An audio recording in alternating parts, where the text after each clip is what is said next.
का रे दादा लय दिवसातून आला माझ्या घरी. अरे ते काय झालं तुला सांगू का? हा बोल. बाबा आहेत ना, पाणी सुद्धा प्यायला नुसतं पिणे किती लय दुखत आहे बाबाला, काय बरं वाटत ना.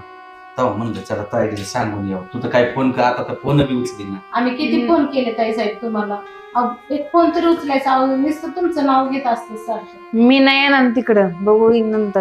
का अहो, चला ना, आम्ही तुम्हाला घ्यायला आलो, तुम्ही फोन उचलायला म्हणून. तुमचे पाय पडतो, पण मामाजीसाठी चला, आमच्यासाठी नका चला. नाही बघू नंतर येईन मी. अरे ताडे आमच्या दोघांचं नाही दुखत, बाबाचं दुखत आहे. अरे पण बघ एकदा निदान तोंड तरी बघ बापाचं. बघू मेल्यावर येईन मी. हा आता तुला शेवटच्या क्षणाला यायचं म्हणलं, तुला काय बोलून उपयोग नाही माझं. यालाच काय चहा पाणी का? काय नाही, हा नाही, चहा पाणी घेऊन जा दादा. जा, चहा पाणी का बहीण आता आता बहिणीने सांगितलं ना. एक काम करते रस्त्याने घेतात ना त्यांना दे 100-200 रुपये दे. गावात हॉटेलला थांब. नाही नको. लॉकर मधून पैसे दे त्यांना. चहा पिऊन जा ना. हा, चला ना, काय आपण करून घ्यायचं का तुम्हाला? राहू दे तुमचं.